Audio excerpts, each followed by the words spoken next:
أعوذ بالله من الشيطان الرجيم بسم الله الرحمن الرحيم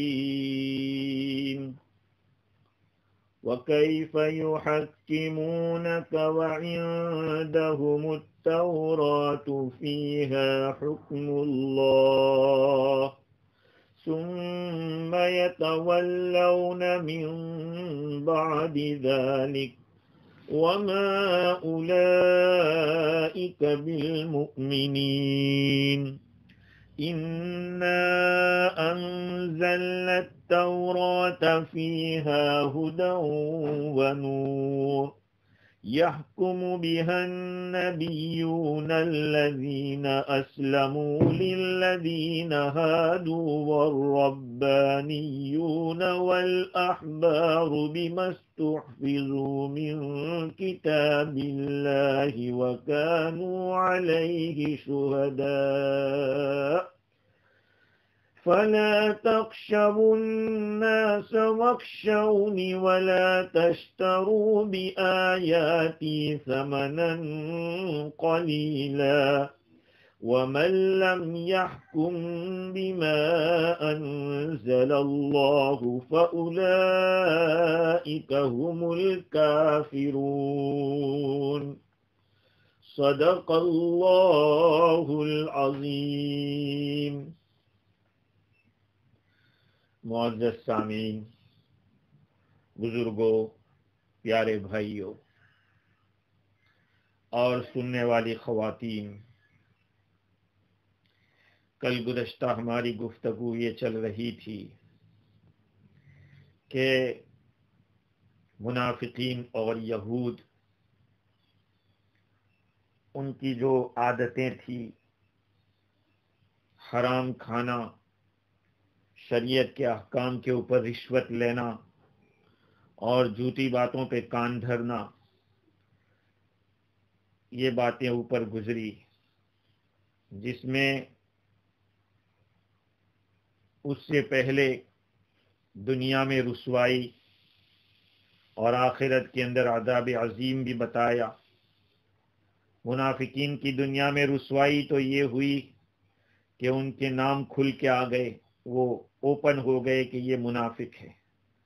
اور آخرت میں تو فی الدرک الاسفل من النار ہوں گے، جہنم کے بالکل نچلے طبقے کے اندر منافقین ہوں گے۔ اسی طرح سے یہود کو بھی جھلا وطن کیا گیا، وہاں سے نکالا گیا، دنیا میں رسوائی ہوئی، کہیں کے نہ رہے، اور آخرت میں دائمی عذاب ہوگا۔ اس کے بعد اللہ تعالیٰ نے آقا صلی اللہ علیہ وسلم کو اختیار دیا تھا کہ غیر مسلم آپ کے پاس فیصلہ کرانے آویں تو آپ کو اختیار ہے، آپ فیصلہ کریں نہ کریں، ٹال دیں، اس کی بھی گنجائش تھی، اور اگر فیصلہ کرنا ہی ہے تو انصاف کے ساتھ فیصلہ کیا جائے گا۔ دیکھیے، غیروں کے آپس کے مسائل میں بھی اس انصاف کا دامن چھوٹنا نہیں چاہیے۔ آج اللہ ہمیں صحیح سمجھ دیں کہ ہم لوگ اپنوں ہی کے اندر بے انصافی سے چل رہے ہیں، اپنی اولاد میں بے انصافی، خاندانوں کے اندر آپس میں بے انصافی، ہر بڑا اپنے چھوٹوں کے بیچ میں بے انصافی سے کام لے رہا ہے۔ خیر، جب یہودیوں نے آقا صلی اللہ علیہ وسلم کو فیصل بنایا، آپ نے فیصلہ بھی کیا اور حکم نافذ بھی کر دیا، آگے اللہ تعالی تعجب کرنے کو بتلا رہے ہیں کہ تم لوگوں کو تعجب ہونا چاہیے۔ اللہ تعالیٰ کو تو تعجب نہیں ہوگا، کیونکہ تعجب تو جس کو کچھ معلوم نہ ہو اس کو ہوتا ہے، اللہ کو تو پہلے سے معلوم ہے، لیکن ہم لوگوں کو تعجب کو کرنے کو بتایا جا رہا ہے کہ اس میں تعجب کی بات ہے۔ کیسے؟ وہ اس طرح سے کہ یہ لوگ نہ تو اپنی کتاب پر ایمان رکھتے ہیں، نہ حضور اکرم صلی اللہ علیہ وسلم پر ایمان رکھتے ہیں، ان کے پاس تورات موجود ہے، اس تورات کے اوپر وہ چل سکتے تھے،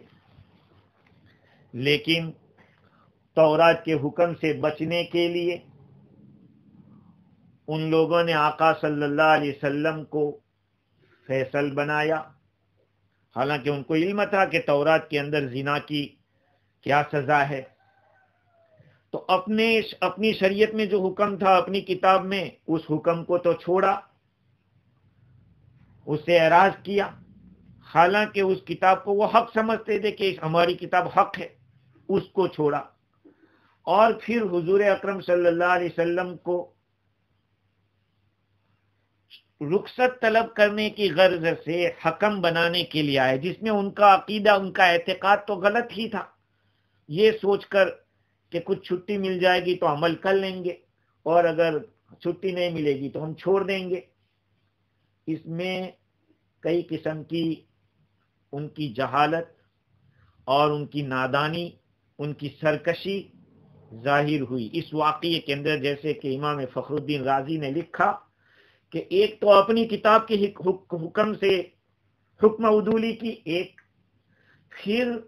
ایسے آدمی کے پاس فیصلہ کرنے گئے جن کے حق ہونے کا یقین نہیں رکھتے ہیں، اور تیسرا یہ کہ انہوں نے جو حکم دیا انہوں نے فیصل بنا دیا اور حضور نے فیصلہ کر دیا، پھر بھی ان لوگوں نے اعراض کیا اس حکم سے۔ اللہ تعالیٰ نے ان کی جہالت کو اور ان کی سرکشی کو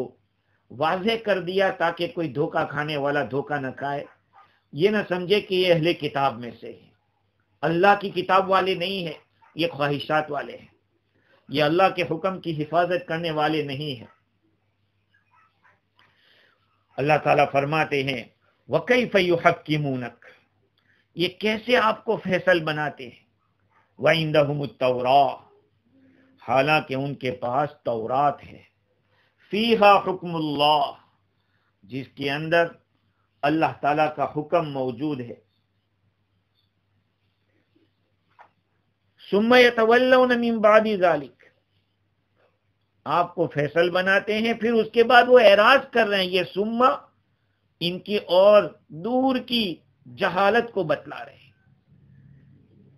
ثم يتولون من بعد ذلك وما اولئک بالمؤمنین، وہ کوئی اعتقاد رکھنے والے نہیں ہیں، نہ اپنی کتاب پر ان کا یقین ہے، نہ حضور اکرم صلی اللہ علیہ وسلم کی لائی ہوئی کتاب کے اوپر ان کا یقین ہے۔ یہ دونوں طرف سے گئے، اپنی گروہ سے بھی گئے اور مسلمانوں کے گروہ سے بھی گئے۔ اللہ تعالیٰ اس کو بیان فرما رہے وما اولئک بالمؤمنین، وہ اعتقاد رکھنے والے نہیں ہے۔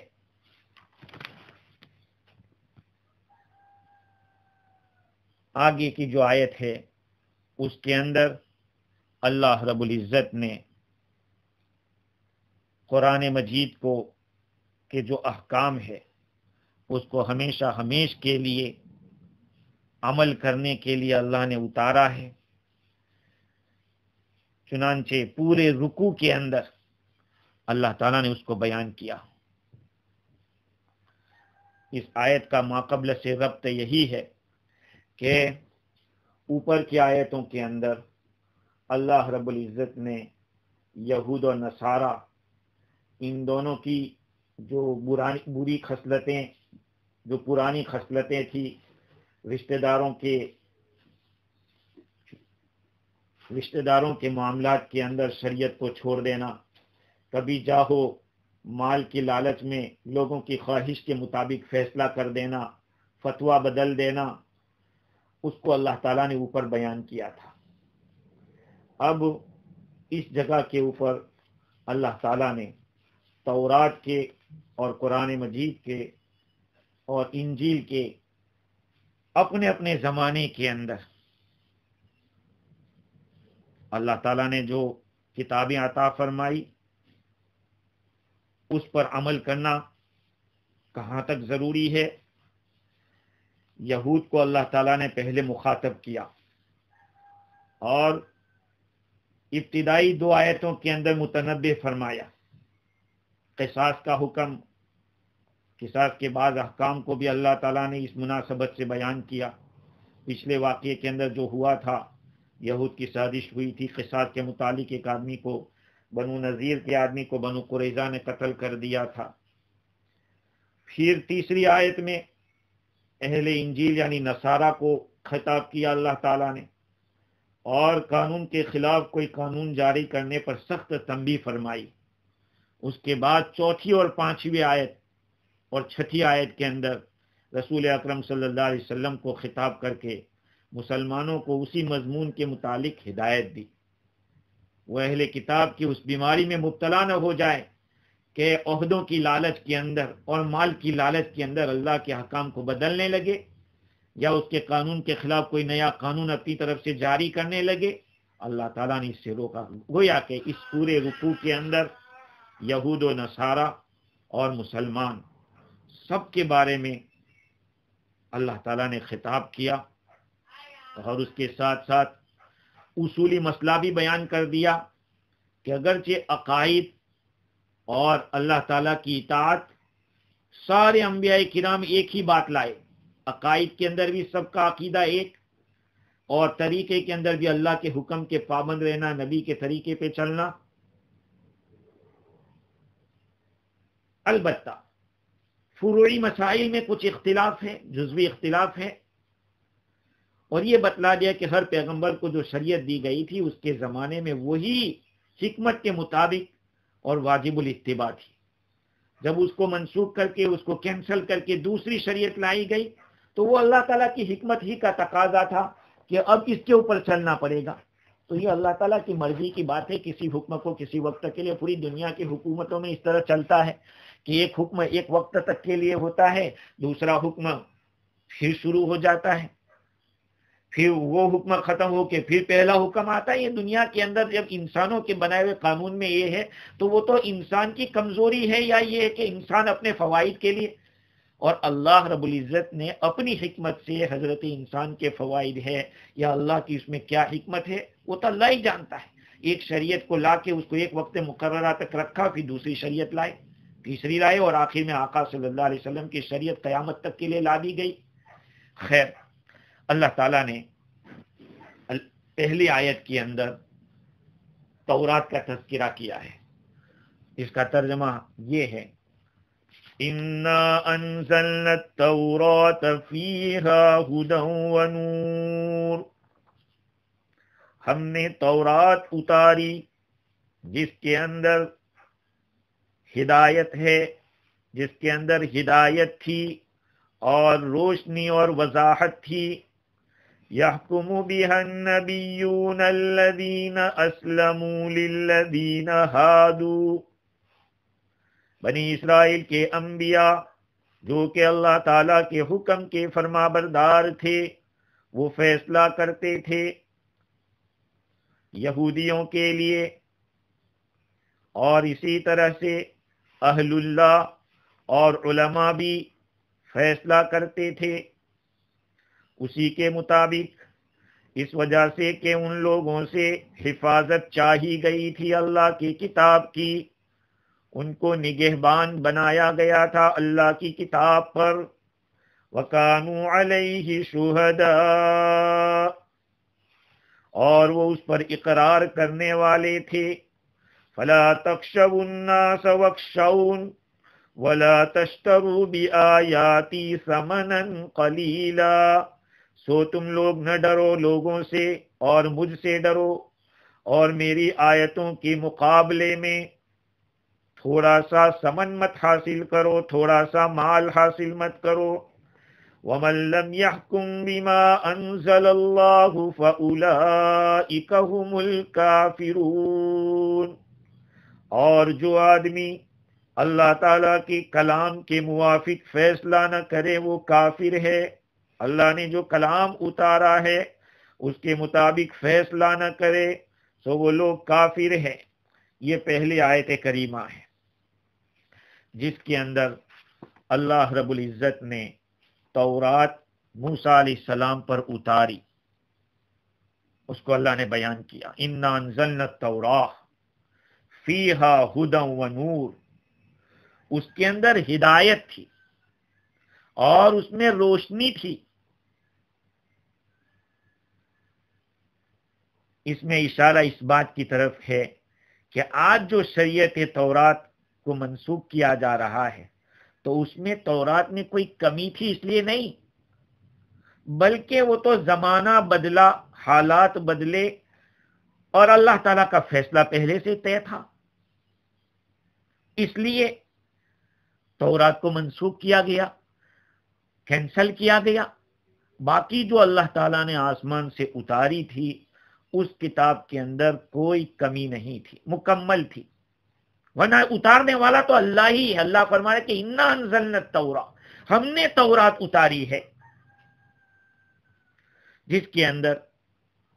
فیہا ہدی و نور، اس میں ہدایت بھی تھی اور نور بھی تھا۔ ہدایت اور نور دو الگ الگ چیزیں اللہ تعالیٰ نے یہاں بیان کی ہے۔ حضرت حکیم الامت رحمت اللہ علیہ نے لکھا ہے کہ ہدایت سے مراد عقائد اور نور سے مراد اعمال، چونکہ عقائد صحیحہ ہر مذہب کے اندر بنیاد رکھتے ہیں، اور اس کے ساتھ احکام عملیہ۔ ہدایت پہلے ہے، عقائد کا درست کرنا، جس میں ہدایت کا مطلب یہ ہے کہ یہ کتاب جو تورات ہم نے اتاری تھی وہ رہنمائی کرتی تھی صحیح عقائد کی طرف،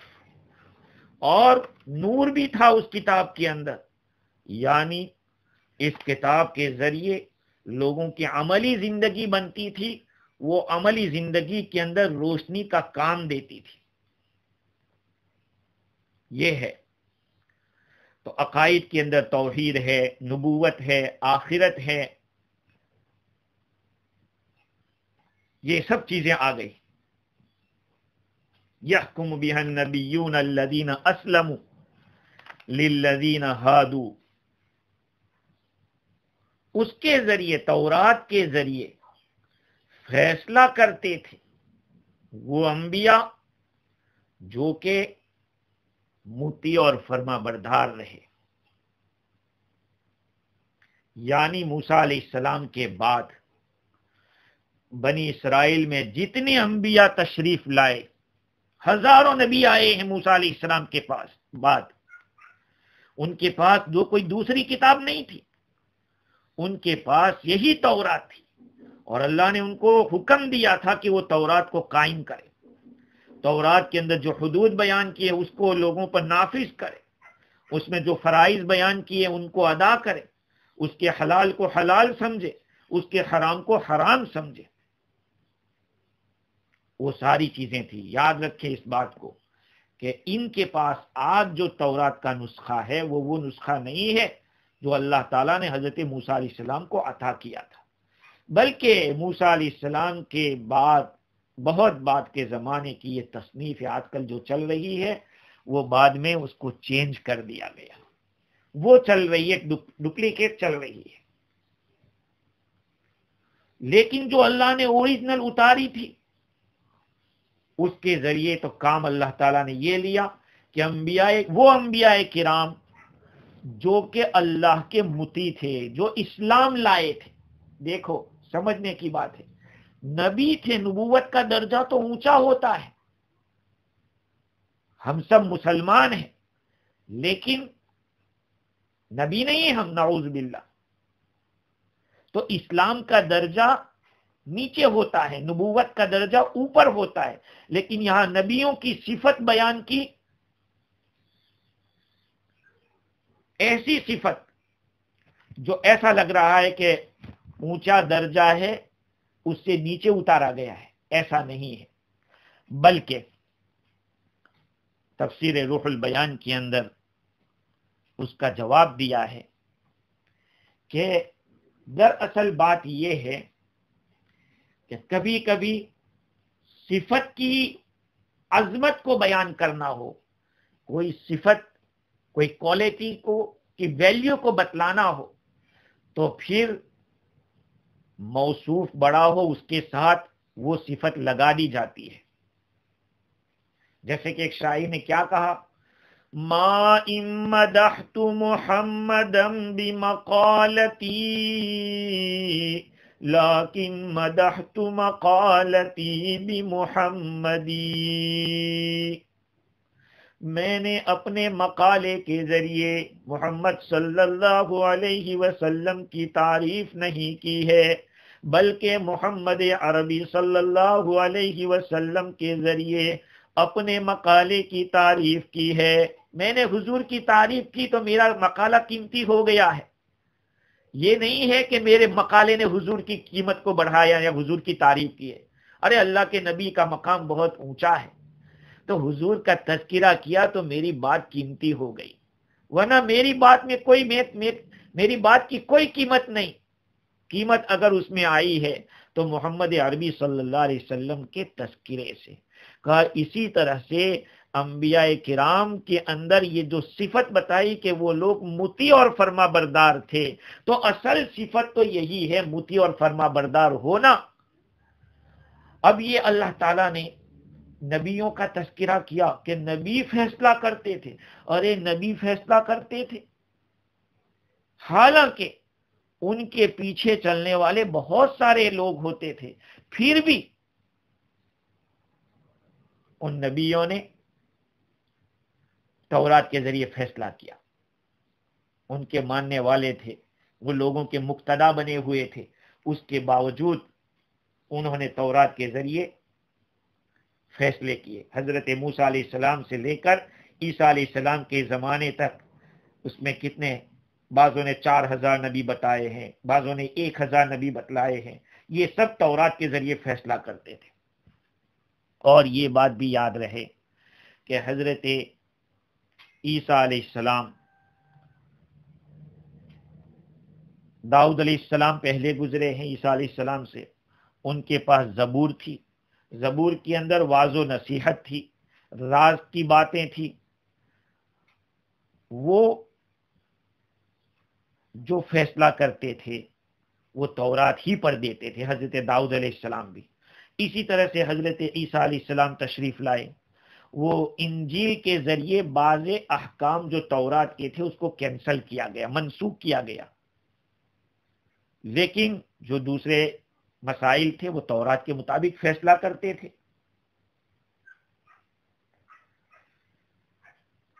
اللہ تعالیٰ فرماتے ہیں کہ نبیوں نے تو فیصلے کیے تھے، لیکن بعد میں ربانیون اور احبار بھی فیصلہ کرتے تھے۔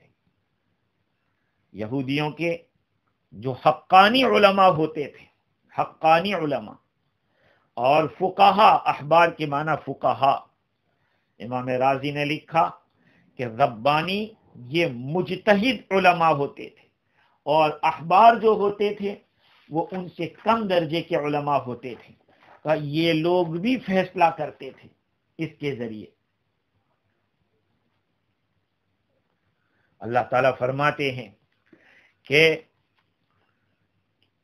کیوں یہ فیصلہ کرتے تھے، ان کو کیوں حکم دیا گیا تھا کہ اس کتاب کے اوپر لوگوں کو چلانا، خود بھی چلنا؟ اللہ تعالیٰ فرماتے ہیں بِمَسْتُحْفِظُوا مِن کتاب اللہ، اس لیے کہ ان لوگوں سے حفاظت طلب کی گئی تھی اللہ کی کتاب کی۔ ان لوگوں کو حکم دیا گیا تھا کہ آپ لوگوں کو اللہ کی کتاب کی حفاظت کرنا پڑے گا۔ انبیاء کرام اور ان کے جو دوسرے نائبین تھے، ربانی اور احبار، ان لوگوں سے، جس کو یوں کہیے کہ مشائخ، علماء اور مشائخ، یہ تورات کے احکام جاری کرنے کے پابند اس لیے تھے کہ اللہ تعالیٰ نے تورات کی حفاظت ان کے ذمہ لگا دی تھی، اور ان لوگوں سے عہد و پیمان لیا گیا تھا کہ وہ اپنی کتاب کی حفاظت کریں گے۔ یہاں تک تو بات ہو گئی کہ اللہ تعالیٰ نے تورات نازل کی، گویا کہ ایک تورات کتاب الہی ہے، ایک۔ دوسرا فیہا ہدی و نور، اس میں ہدایت بھی ہے اور نور بھی ہے۔ اور تیسرا یہ کہ انبیاء اور مشائخ اور علماء اس کے ذریعے فیصلہ کرتے تھے۔ اور دوسری بات یہ کہ ان لوگوں سے حفاظت طلب کی گئی تھی کہ اس کو تم حفاظت کرنا. دیکھو بھائی، جب تک عمل میں نہیں رہے گا علم باقی نہیں رہے گا. اللہ تعالیٰ نے ان لوگوں سے حفاظت طلب، ساری کتابیں جتنی آسمانی اللہ نے اتاری، اس قوم کو اللہ نے حکم دیا تھا کہ تمہیں اپنی کتاب کی حفاظت کرنا ہے. لیکن جب قرآن مجید کی باری آئی تو اللہ رب العزت نے خود یہ وعدہ کر دیا کہ میں حفاظت کروں گا. اِنَّا نَحْنُ نَزَّلْنَا الذِّكْرَ وَإِنَّا لَهُ لَحَافِظُونَ. ہم نے ہی قرآن اتارا ہے اور ہم ہی اس کی حفاظت کرنے والے ہیں. یہ قرآن کے بارے میں اللہ نے فرمایا. اور اس پر اوپر کی کتاب میں تورات کے بارے میں بِمَسْتُحْفِظُوا مِنْ کِتَابِ اللَّهِ، ان لوگوں سے حفاظت چاہی گئی تھی، ان کو حفاظت کا حکم دیا گیا تھا. اللہ کی کتاب کی حفاظت اللہ کی کتاب کی حفاظت دو طرح ہوتی ہے. ایک تو یہ ہے کہ یحفظ فلا ینسا، یاد رکھیں بھولنا نہیں ہے. اور دوسرا ان یحفظ فلا یضیع، اس کی حفاظت کرنا، رعایت کرنا تاکہ ضائع نہ ہو جاوے. اللہ تعالیٰ نے ان دونوں طریقے سے حفاظت کا حکم دیا تھا اور ان سے عہد لیا تھا. ایک تو اپنے سینوں میں اس کو یاد رکھے اور اس کو اپنی زبان کے ذریعے درس دیتے رہے، اور دوسرا یہ کہ اس کے احکام کو ضائع نہ کرے، شریعت کو بیکار نہ کر دے. یہ امام راضی نے لکھا ہے کہ حفاظت دو طرح ہوتی ہے. میرے عزیز، و معاف کرنا کڑوی بات ہے، آج ہم نے قرآن مجید کو یاد تو کیا ہے، اللہ کے فضل سے اربوں خربوں انسان دنیا میں حافظ رہے قرآن کے، لیکن قرآن ہم سے کیا کہہ رہا ہے اس کی طرف ہماری کوئی توجہ نہیں. یہ اللہ کا احسان ہے کہ اس ذات نے یہ ذمہ داری خود لی ہے. اس لیے رہتی دنیا تک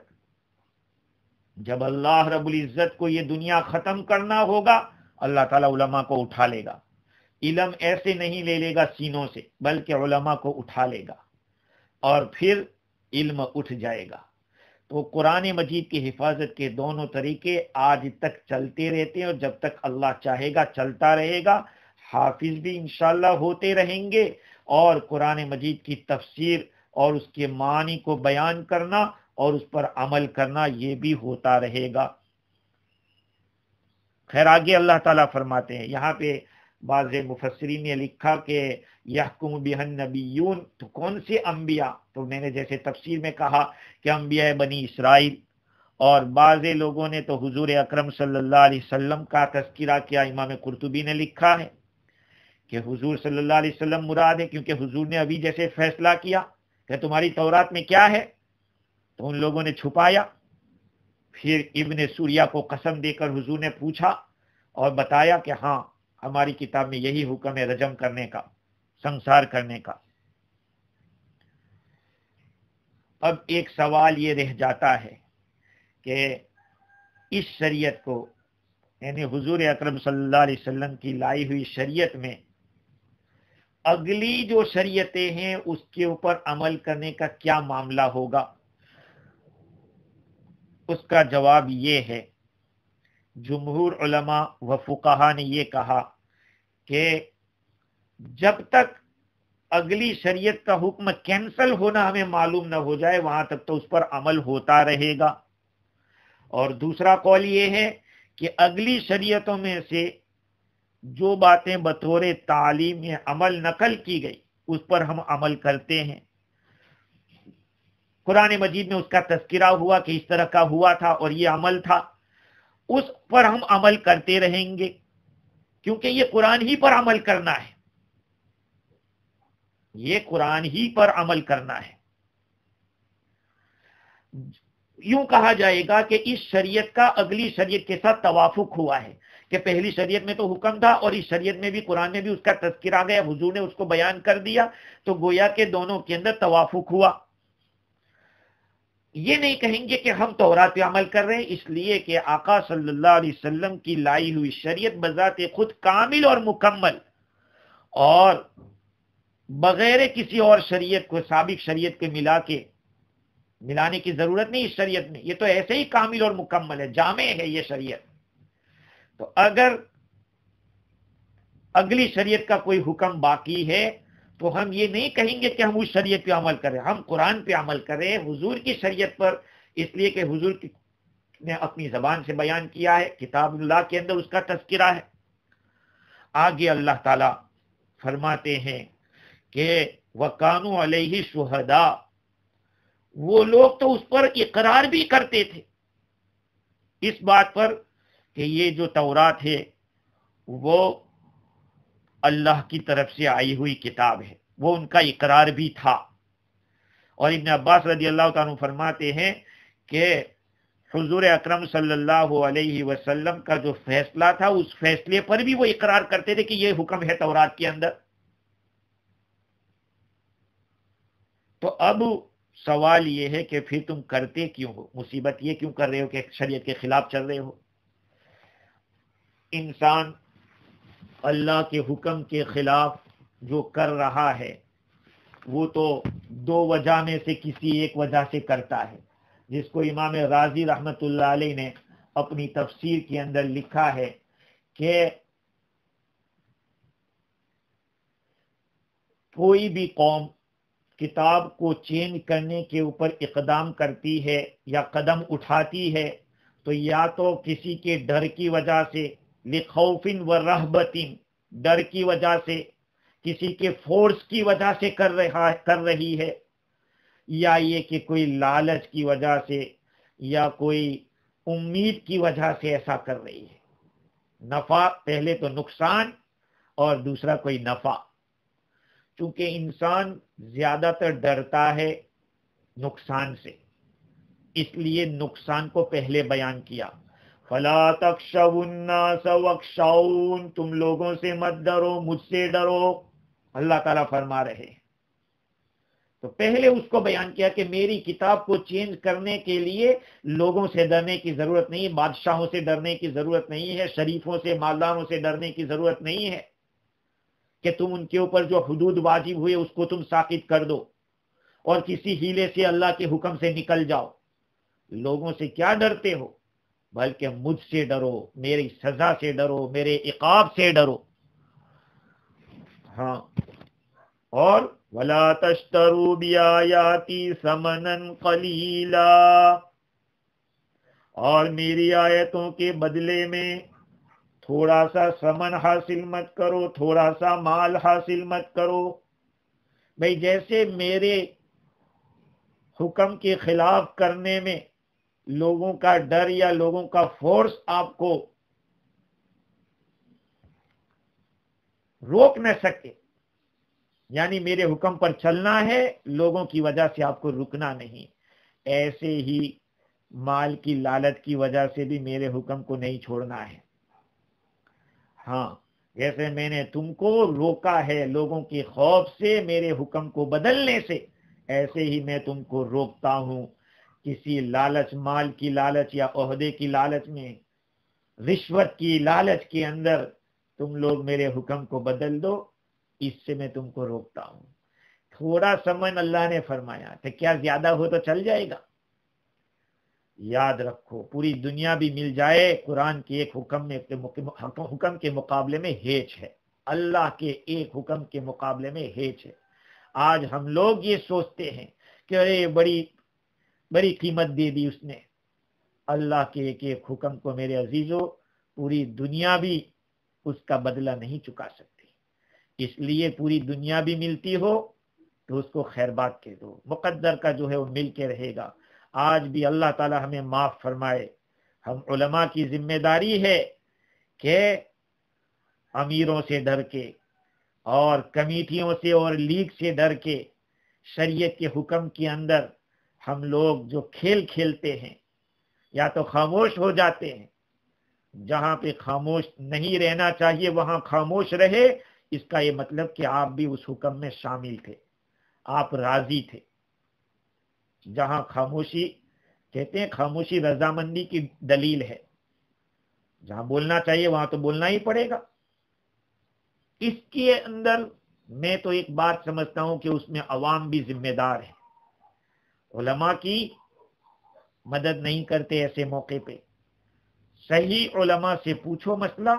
اور پھر اس کے اوپر قائم رہو۔ عالموں کے اوپر جب حالات آتے ہیں تو کوئی کھڑا نہیں رہتا ہے، اس عالم کی تعریف سب کرتے ہیں کہ وہ صحیح کہتا ہے، وہ صحیح کہتا ہے، لیکن کوئی ایسا مرد مجاہد نہیں آتا سامنے کہ جنہوں نے غلط کیا ان کو یہ کہے کہ تم غلط ہو۔ اللہ تعالیٰ نے یہاں چاہے یہودیوں کو یہ کہا ہے، لیکن ساری امت، یہ امت بھی قرآن مجید کے اندر حکم ہے لا تخشوا الناس واخشون، لوگوں سے مت ڈرو، مجھ سے ڈرو، اور ولا تشتروا بآیاتی ثمنا قلیلا، میری آیتوں کے بدلے میں تھوڑا سامان مت حاصل کرو۔ آگے اللہ تعالیٰ نے ایک فیصلہ سنا دیا ہے، یاد رکھیں اس فیصلے کو،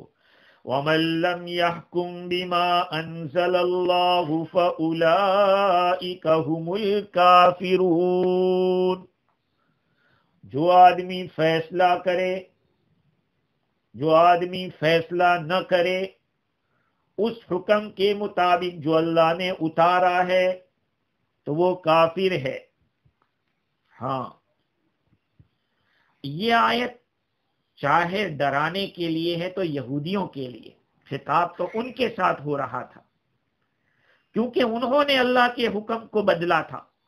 زنا کرنے والے کے بارے میں، اور تورات کے ایک منسوخ حکم کے خلاف انہوں نے فیصلہ کیا تھا، اور تورات میں مذکور حکم کے موافق جو فیصلہ نبی اکرم صلی اللہ علیہ وسلم نے کیا اس کا انہوں نے انکار کیا تھا۔ لہذا جنہوں نے فیصلہ کیا ہے وہ تو کہتے ہیں کہ کافر ہے، ان کا نہ موسیٰ علیہ السلام پر ایمان ہے نہ تورات پر ایمان ہے، اور ہمارے آقا پہ تو ان کا ایمان ہے ہی نہیں، نہ محمد صلی اللہ علیہ وسلم پر ایمان ہے نہ قرآن کے اوپر ایمان ہے، اس لیے ان کا تو کافر ہونا بالکل کھلا ہے۔ اب کبھی کبھی یہاں جو اللہ نے ایک یوں سمجھو کہ ایک اصول بتلایا ہے، جو کوئی بھی فیصلہ نہ کرے اس حکم کے مطابق جو اللہ نے اتارا ہے وہ کافر ہے، یہ ایک حکم ہے۔ تو کیا اس شریعت میں بھی کوئی اگر اس طرح کرتا ہے کہ قرآن کے حکم کے خلاف کوئی فیصلہ کرتا ہے تو کیا وہ کافر ہو جائے گا؟ علامہ عثمانی رحمت اللہ علیہ نے لکھا ہے کہ ما انزل اللہ کے موافق حکم نہ کرنے سے غالباً مراد یہ ہے کہ منسوخ حکم یعنی قرآن میں جو مذکور حکم ہے اس کے وجود ہی کا کوئی انکار کر دے کہ ہے ہی نہیں قرآن میں کہیں، جیسے آج کل تو بہت بڑے مفتی بن جاتے، قرآن میں ہے، قرآن میں نہیں ہے۔ ارے بھائی، جب تم حافظ نہیں ہو، عالم نہیں ہو، تو پھر کیسے کہتے ہو کہ قرآن میں ہے، قرآن میں نہیں ہے؟ ہمارے جماعت والے بیچارے اچھا بولتے ہیں کہ بڑوں سے سنا ہے، یہ الگ بات ہے کہ یہ دلیل تو نہیں بن سکتا بڑوں سے سنا ہے، لیکن کم از کم اتنا تو ہو گیا کہ وہ نہ قرآن کو کہہ رہا ہے نہ نبی کو کہہ رہا ہے، کیونکہ اس کو ڈر ہے کہ کہیں غلط بات منسوب نہ ہو جائے قرآن و حدیث کی طرف۔ تو کوئی آدمی قرآن مجید میں جو حکم ہے اس کا انکار کر دے کہ قرآن میں ہے ہی نہیں، اور اس کے جگہ دوسرا حکم اپنی رائے سے اختیار کرے یا اپنی خواہش سے تصنیف کر دے جیسے یہود نے کیا تھا، تو ایسے آدمی کے کافر ہونے میں کوئی شبہ نہیں۔ ہاں، اگر عقیدہ ثابت مان کر مثال کے تو یہ کہے کہ ہاں مسئلہ تو یہی ہے، لیکن کیا کریں یا کیا کریں، تو اس کے اندر اس کو یہ کہہ سکتے ہیں کہ یہ کفر عملی ہے، اس کو کافر نہیں کہیں گے کہ اس کی جنازے کی نماز نہ پڑھی جائے، اس کا نکاح ٹوٹ جائے، یہ تو نہیں کہہ سکتے، البتہ اس کا کفر عملی ہوگا کہ عملاً اس نے انکار کیا ہے۔ وَمَن لَّمْ يَحْكُم بِمَا أَنزَلَ اللَّهُ، حضرت اکرمہ فرماتے ہیں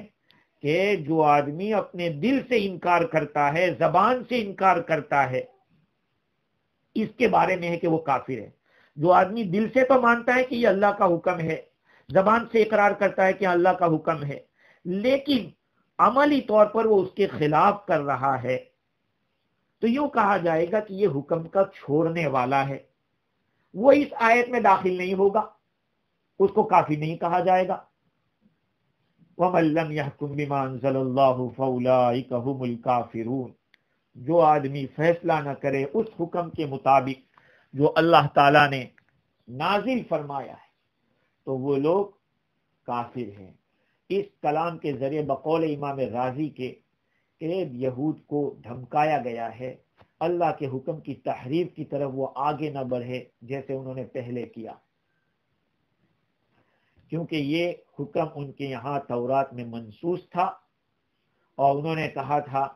کہ یہ تو کوئی ضروری نہیں ہے اس پر عمل کرنا، اس لیے وہ کافر کہے گئے اور ان کے کافر ہونے میں کوئی شک نہیں ہے۔ وَمَن لَّمْ يَحْكُم بِمَا أَنزَلَ اللَّهُ فَأُولَٰئِكَ هُمُ الْكَافِرُونَ۔ آگے کی آیت میں اللہ رب العزت نے کچھ قصاص کے احکام بیان کیے ہیں، کسی نے کسی کو قتل کیا ہے، کسی کی آنکھ پھوڑ دی ہے، ناک کاٹ ڈالا ہے یا کان کاٹ ڈالا ہے، دانت توڑ دیا ہے، تو اس کا کیا ہوگا؟ اللہ رب العزت نے آگے کی آیت میں تفصیلاً بیان کیا ہے۔ اس طرح کی ایک آیت سورہ بقرہ کے اندر بھی ہے،